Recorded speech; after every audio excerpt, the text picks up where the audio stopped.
Chapter 1: How, When, and Where. So let's start. How important are dates? There was a time when historians were fascinated with dates. There were heated debates about the dates on which rulers were crowned or battles were fought. In the common sense notion, history was synonymous with dates. You may have heard people say, I find history boring because it is all about memorizing dates. Is such a conception true?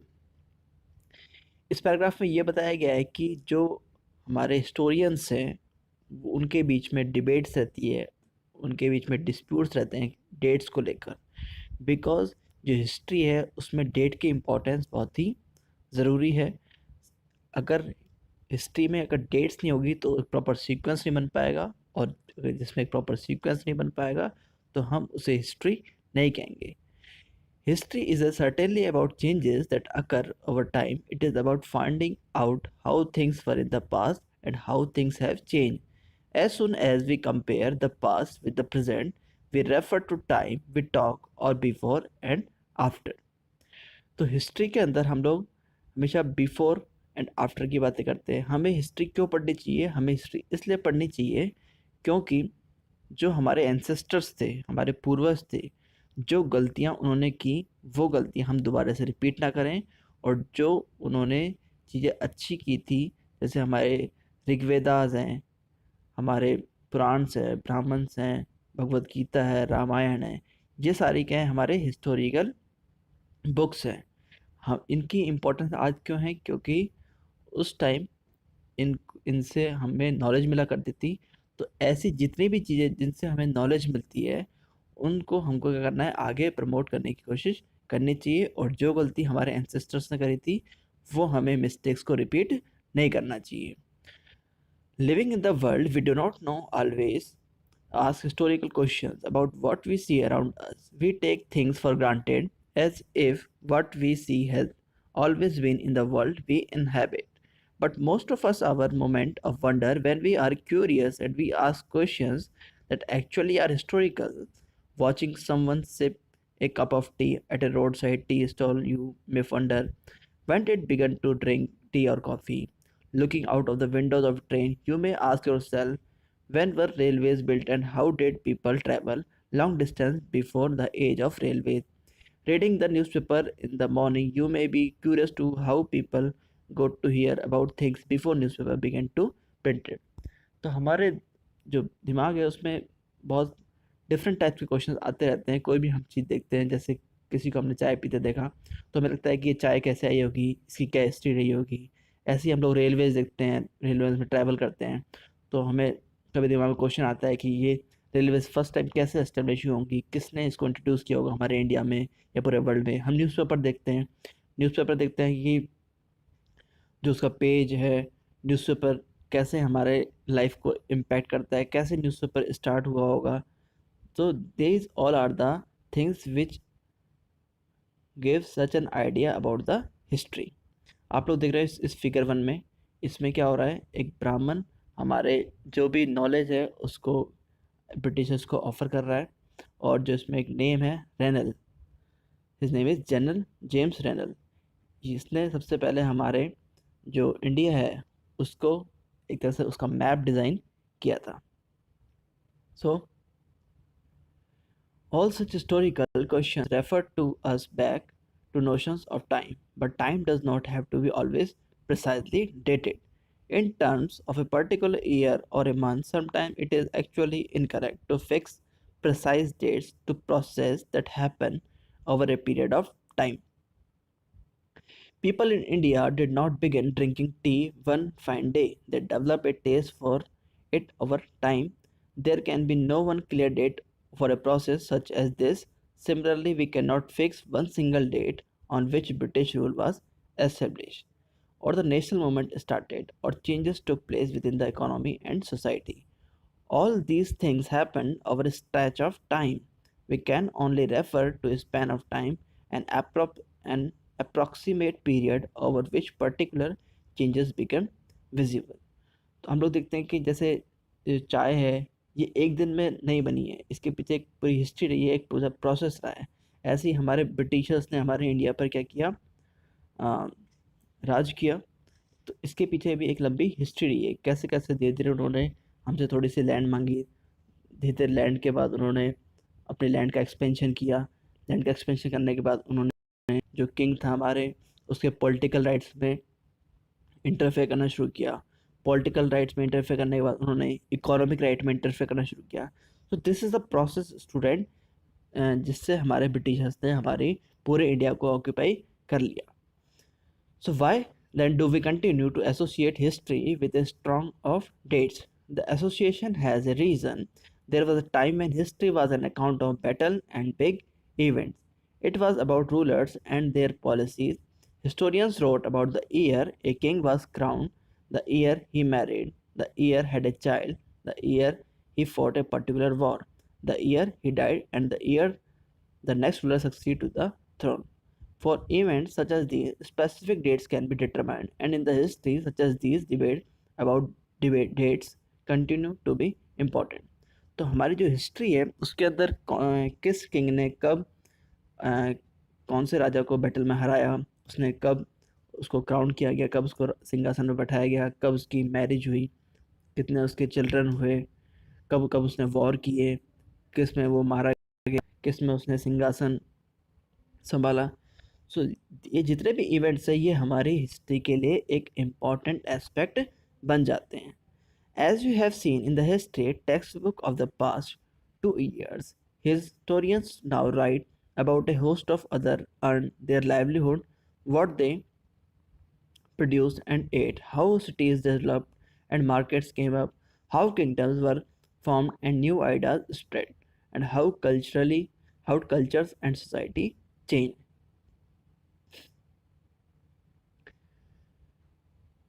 तो जो हमारी history है इसके अंदर इसमें cultural aspects भी देखते हैं, इसमें इकोनॉमिक एस्पेक्ट्स भी देखे जाते हैं, तो पॉलिटिकल एस्पेक्ट भी देखे जाते हैं। तो हिस्ट्री में इतने सारे एस्पेक्ट्स को मिलाकर हम लोग हिस्ट्री बनाते हैं, और इसमें जो डेट्स होता है उनका बहुत ही इम्पोर्टेंट रोल होता है।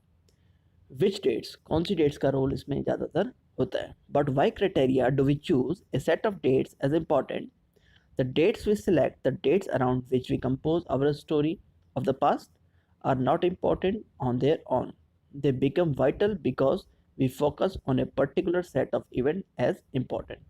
If our focus of study changes, if we begin to look at new issues, a new set of dates will appear significant. क्या हम लोग जितने भी हमारी इंसिडेंट्स हिस्ट्री में हुए, क्या सारी चीज़ें हम लोग हमारे हिस्ट्री में इंक्लूड कर देते हैं? नहीं, बिल्कुल ऐसा नहीं है। हम हिस्ट्री में उन्हीं इवेंट्स को इंक्लूड करते हैं जो आपके ह्यूमन लाइफ को डायरेक्टली और इनडायरेक्टली अफेक्ट करता है। फॉर एग्ज़ाम्पल, जैसे आपके आफ्टर वर्ल्ड वर्ल्ड वार के अंदर नागासाकी और हिरोशिमा पर अटैक हुआ, उससे जो जापानीज़ थे उनके ऊपर एक ज़बरदस्त इम्पैक्ट पड़ा। तो हमको उस इंसिडेंट को हिस्ट्री में कंसीडर करना पड़ा। World war one, world war two, both are the great incidents and they both included in our history. Our India independence, 1857 revolution, Rani Lakshmibai, Mahatma Gandhi, these all are the characters who directly or indirectly impact some other's life. That's why we include them into the history. So consider an example. In the stories written by a British historian in India, the role of each Governor General was important. These histories began with the rule of the first Governor General, Warren Hastings, and ended with the last Viceroy, Lord Mountbatten. Student, यहाँ पर एक term आई है governor general और दूसरा term है viceroy. ये term क्या है, इसके पीछे लॉजिक क्या है, उसको सुनो। गवर्नर जनरल का मतलब है कि जब हमारे ब्रिटिशर्स ने आना शुरू किया था और उनका जो हेड हुआ करता था उसको हम लोग बोलते हैं गवर्नर जनरल। आफ्टर 1857 क्या हुआ, जितने भी आपकी जो कंपनी थी, ब्रिटिश ईस्ट इंडिया कंपनी थी, इसकी जो पूरी रेस्पॉन्सिबिलिटी थी वो क्वीन विक्टोरिया ने ले ली थी। अब 1857 के बाद जितने भी हमारे यहाँ पे हेड ऑफिसर्स आए उनको हम लोगों ने बोलना शुरू किया वायसराय। तो क्वेश्चन आता है आपके एग्जाम में, who is the first governor general of India? Then you will answer Warren Hastings. And who was the last viceroy? The answer is Lord Mountbatten. In separate chapters, we read about the deeds of others. Hastings, Wellesley, Bentinck, Dalhousie, Canning, Lawrence, Lytton, Ripon, Curzon, Harding, Irwin. It was a seemingly never-ending succession of governor generals and viceroy. तो बहुत सारे हमारे governor generals viceroy हमारे India में आए और यहाँ पर उन्होंने राज किया. All the dates in these history books were linked to these personalities, to their activities, policies, achievements. It was as if there was nothing outside their lives that was important for us to know. The chronology of their lives marked the different chapter of the history of British India. Chronology means a proper sequence of the period of time. Can we not write about the history of this period in a different way? How do we focus on the activities of different groups and classes in Indian society within the format of the history of governor generals? When we write history or a story, we divide it into chapters. Why do we do this? जब हम लोग history लिखते हैं तो हम लोग उसको क्या करते हैं, एक चैप्टर्स में, कुछ वॉल्यूम्स में उसको डिवाइड कर देते हैं. ऐसा क्यों करते हैं? Because it is to give each chapter some coherence. It is to tell a story in a way that makes some sense and can be followed. In the process, we focus only on those events that help us to give shape to the story we are telling. In the stories that revolve around the life of British Governor Generals, the activities of Indians simply do not fit. They have no space. What then we do? Clearly, we need another format of our history. This would mean that the old dates will no longer have the significance they earlier had. A new set of dates will become more important for us to know. तो अगर कोई भी person अगर history लिख रहा है, for example अगर आपको आपके खुद की हिस्ट्री लिखने के लिए दी जाए तो ज़्यादा इम्पोर्टेंस आप किसको दोगे? आपकी फैमिली को या फिर आसपास के जो आपके पड़ोसी हैं उनको दोगे? डेफिनेटली ऑब्वियसली आपकी अगर हिस्ट्री है तो उसमें आप लोगों के फादर ने क्या किया, आप लोगों की मदर ने क्या किया, आप क्या कर रहे हैं, इन चीज़ को ज़्यादा इंपॉर्टेंस दी जाएगी as compare to other aspects को. तो इसी तरीके से जब हमारे ब्रिटिशर्स ने हमारी हिस्ट्री लिखी तो उन्होंने ज़्यादा इम्पोर्टेंस किसको दिया? ब्रिटिश एम्पायर को दिया, ना कि हमारे जो इंडियन किंग्स थे उनको दिया. तो एक पर्सन है जिसका नाम है जेम्स मिल. ये he is a Scottish economics and A political philosopher. तो इसने क्या किया, आपकी जो इंडियन हिस्ट्री थी उसको किस तरीके से डिवाइड किया उसको हम इसमें पढ़ेंगे. हाउ डू वी पीरियोडाइज, कैसे उसको एक सीक्वेंस में, कैसे उसकी एक प्रॉपर क्रोनोलॉजी में इसने डिवाइड किया है हिस्ट्री को. तो क्या होता है, इन 1817 जेम्स मिल, एक पर्सन है जेम्स मिल, स्कॉटिश, स्कॉटलैंड का रहने वाला है, that's why is a Scottish economist and political philosopher, published a massive 3-volume work, A History of British India. Student, A History of British India is a book wrote by James Mill. ये question आपके exam में ज़रूर आएगा कि history of British India किसने लिखी, तो इसका आंसर है जेम्स मिल ने लिखी थी. इस बुक के अंदर था क्या? In this he divided Indian history into 3 periods. इसमें जो हिस्ट्री थी उसको 3 पीरियड्स में डिवाइड कर दिया गया, हिंदू, मुस्लिम एंड ब्रिटिश. यानी कि जैसे हमारे यहाँ पर ह्यूमन बींग्स थे, इनकी कहने का मतलब है कि जब हमारे यहाँ पर वैदिक काल था, वैदिक पीरियड था, उस टाइम हमारे यहाँ पर हिंदूज मेजोरिटी में आए. उसके बाद आपकी जो मिडेवल हिस्ट्री है उसके अंदर मुस्लिम्स की मेजोरिटी हमारे इंडिया में ज़्यादा रही, और मुस्लिम्स के बाद हमारे यहाँ पर किसने एंट्री करी? आपके ब्रिटिशर्स ने एंट्री करी. तो इस तरीके से जेम्स मिल ने जो उसमें कंसेप्ट लगाया है वो हमारे ह्यूमंस को देखते लगाया है कि सबसे पहले यहाँ पे हिंदू थे, उसके बाद मुस्लिम्स है और फिर लास्ट में ब्रिटिश आए. This periodization came to be widely accepted. Can you think of any problem with this way of looking at Indian history? Why do we try and divide history into different periods? Why do we so in an attempt to capture the characteristic of a time? its central feature as they appear to us. So the terms through which we periodize, that is democrate, the difference between periods become important. They reflect our ideas about the past. They show how we see the significance of the change from one period to next. तो जो हम लोग देख रहे हैं कि जिस कैसे इसने डिवाइड किया है हिंदू मुस्लिम एंड ब्रिटिश, तो हिंदू और मुस्लिम के बीच में कुछ ऐसा ट्रांजिशन पीरियड आया होगा, कुछ ऐसा चेंजमेंट आया होगा जिसकी वजह से मुस्लिम्स आए होंगे। मुस्लिम्स की जब इम्पोर्टेंस थोड़ी डाउन होने लगी तो हमारे कंट्री में ब्रिटिश ने एंट्री की। तो इस तरीके से हम लोगों ने क्या किया है, हिस्ट्री को एक प्रॉपर उसको सीक्वेंस में लिखने की कोशिश की है। मिल थॉट, जो जेम्स मिल है, वो ऐसा सोचता है कि that all Asian societies were at lower level of civilization than Europe. जो जेम्स मिल है उसका ऐसा मानना है कि जो हमारे इंडियन हैं वो बहुत ही लो सोसाइटी से बिलोंग करते हैं, उनमें मतलब नॉलेज की बहुत ज़्यादा कमी देखने को मिलती है, ऐसा जेम्स मिल का सोचना है। यानी कि जो यूरोप के जो पर्सन हैं, जो लोग हैं, वो ज़्यादा इंटेलेक्चुअल्स हैं, ज़्यादा बुद्धिमान हैं as compare to Indians as compared to Asians. According to his telling of history, before the British came to India, Hindu and Muslim despots ruled the country. Religious intolerance, caste taboos, and superstitious practices dominated social life. जो James Mill है वो ऐसा मानता है कि यहाँ पर बहुत सारे रिलीजन्स हैं और दोनों रिलीजन्स एक दूसरे को करते हैं, काटते हैं, एक दूसरे की बुराइयां करते हैं, तो यहाँ पर रिलीजियस इंटॉलरेंस बहुत ही ज़्यादा है। दूसरा उसने इंपॉर्टेंट चीज़ बताया, यहाँ पर कास्ट बहुत सारी हैं, तो कास्ट को लेकर यहाँ पर भी बहुत ज़्यादा फाइटिंग वगैरह होती रहती है, कास्ट को लेकर बहुत ज़्यादा डिस्क्रिमिनेशन होता रहता है। तीसरी चीज़ उसने बताई कि सुपरस्टिशियस प्रैक्टिसेस, यानी कि यहाँ पर कर्म कांड जैसी चीज़ें बहुत ज़्यादा देखने को मिलती है। लोग मतलब भगवान की बातें, भगवान के जो काम हैं उनमें ज़्यादा विश्वास करते हैं।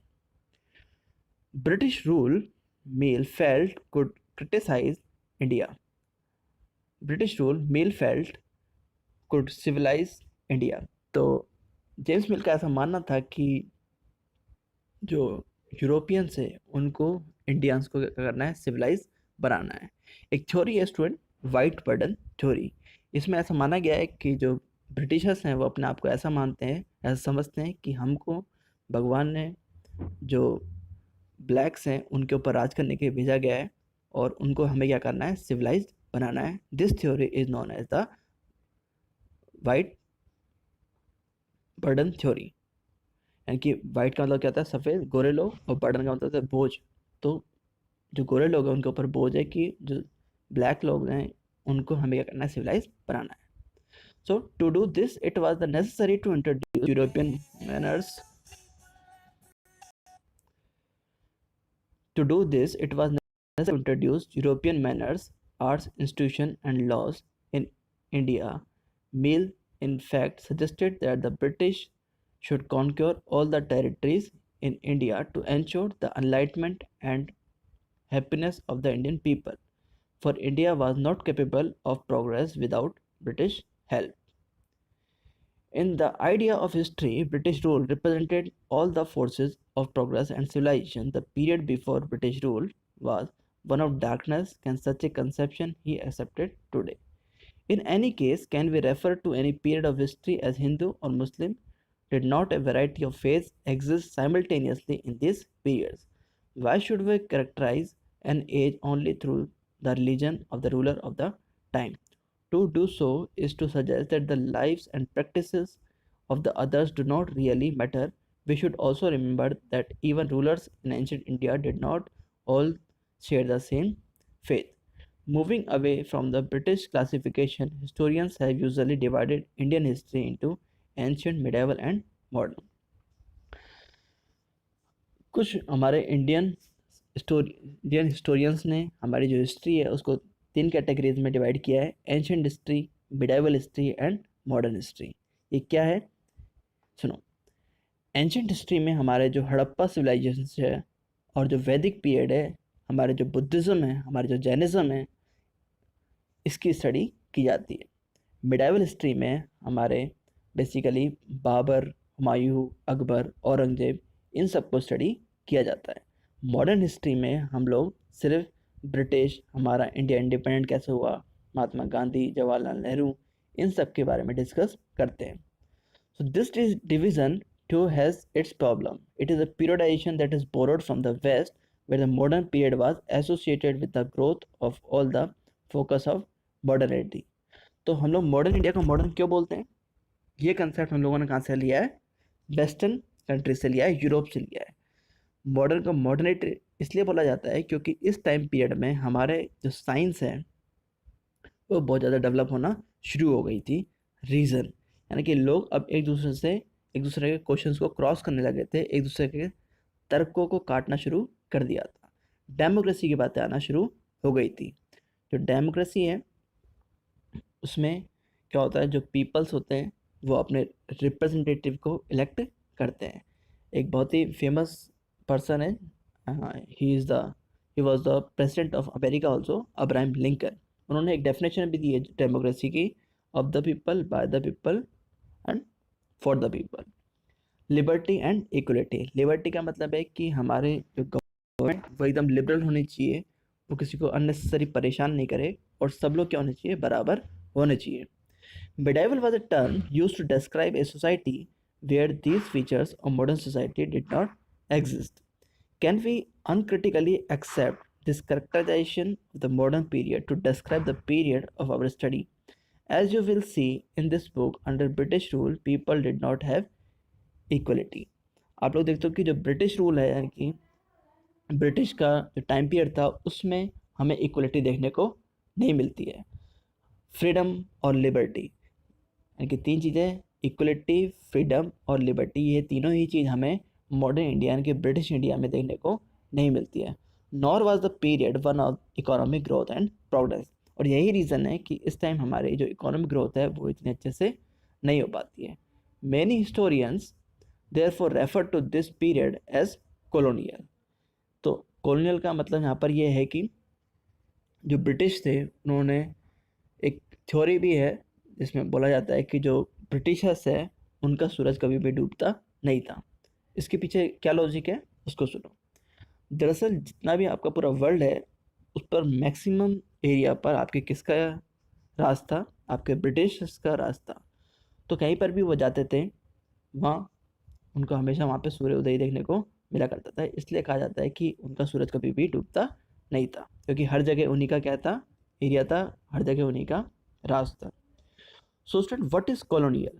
In this book you will read about the way the British came to conquer the country and establish their rule. British हमारे कंट्री में आए, उन्होंने उसको जीता, कॉन्क्योर किया और वहाँ पर अपना रूल को एस्टेब्लिश किया. सब्जुकेटिंग लोकल नवाब एंड राजा, और जो नवाब और राजा थे उनको अपने अंदर उन्होंने मिला लिया.